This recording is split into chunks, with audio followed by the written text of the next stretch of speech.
Hey guys, ఎలా ఉన్నారు అందరూ?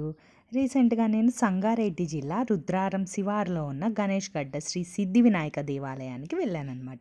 ఇక్కడ స్వయంభూ క్షేత్రంగా ప్రసిద్ధి చెందింది ఈ ఆలయం. ఇక్కడ సింధూర వర్ణంలో ఉండే గణపతిని దర్శించుకొని 11 లేదా 108 ప్రదక్షిణలు చేస్తే కోరిన కోరికలు నెరవేరుతాయని భక్తుల నమ్మకం. ఇది దక్షిణముఖంగా ఉండి ఇక్కడ కొలువైన వినాయకుడు భక్తుల కష్టాలను త్వరగా తొలగిస్తాడు అని చెప్పేసి నమ్ముతారు. ఈ ఆలయంలోని వినాయక విగ్రహం దాదాపు 300 సంవత్సరాల క్రితం శివరామ భట్టు అనే యోగి చేత ప్రతిష్ఠించబడింది అని చెప్తారు.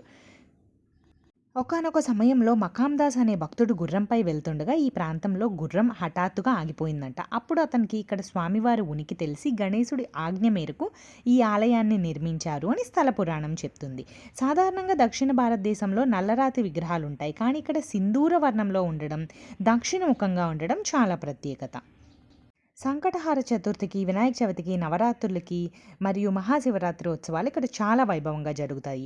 మరియు మంగళవారం, శనివారం భక్తులు ఆలయం చుట్టూ 11 లేదా 108 ప్రదక్షిణలు చేస్తారు. ఇక్కడ పూజ చేయడం వల్ల కోరిన కోరికలు సిద్ధిస్తాయని, అందుకే దీన్ని సిద్ధి గణపతి అని పిలుస్తారు. ఈ ఆలయంలోనే శివుడు, నందీశ్వరుడు, పార్వతీదేవి, సుబ్రహ్మణ్యేశ్వర స్వామి, ఆంజనేయ స్వామి నవగ్రహ విగ్రహాలు ఉన్నాయన్నమాట.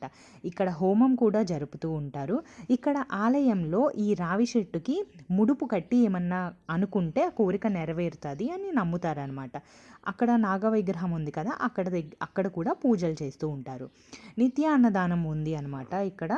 సో ప్రతిరోజు మనము అన్నదానం చెయ్యాలి అన్న అక్కడ డబ్బులు చదివించి, సో అక్కడ ఉంటే ఆ దాతలుగా మనమే వడ్డించవచ్చు అనమాట. లేదు, నిత్య అన్నదానానికి డబ్బులు ఇవ్వచ్చు అన్నా సరే అక్కడ టికెట్ కౌంటర్లో ఇవ్వచ్చు. సో అలాగా నిత్యము అన్నదానం జరుగుతూ ఉంటుంది. ప్రతి మాసంలో ఒకసారి వచ్చే సంకటహార చతుర్థికి మంచిగా హోమాలు అవి జరుగుతూ ఉంటాయి. ఈ టెంపుల్ రోడ్డు మీదే ఉంది, రుద్రారము. మనం పటాన్ చెరువు దాటాక, ఇస్నాపూర్ దాటాక, గీతం కాలేజ్ దాటి ఇంకొంచెం ముందుకు వెళ్ళాక రుద్రారం వెళ్తూ ఉంటే రైట్ సైడే రోడ్ మీదే మనకి కనిపిస్తుంది అనమాట. బస్ ఫెసిలిటీ ఉంది, ఆటో ఫెసిలిటీ ఉంది. మనకి హైదరాబాద్ నుండి చూసుకుంటే 45 కిలోమీటర్స్ దూరంలో ఉంటుంది అనమాట ఈ టెంపుల్. మంగళవారాలు, శనివారాలు అయితే చాలా అంటే చాలా రద్దీగా ఉంటుంది. సో ఆ రోజే ప్రదక్షిణలు ఎక్కువ మంది చేస్తారు కాబట్టి కోరికలు తీరాక ఎక్కువ మంది ఉంటారనమాట. సో మనసులో కోరిక చెప్పుకొని 11 ప్రదక్షిణలు చేస్తే 41 రోజుల్లో కోరిక నెరవేరుతాయి అని చెప్పేసి భక్తులు నమ్ముతారు. మీకు వీలుంటే, మీకు ఒకవేళ నమ్మకం కనుక ఉంటే వెళ్ళొచ్చు. భోజనాలు కూడా చాలా అంటే చాలా బాగుంటాయి, ప్రసాదం.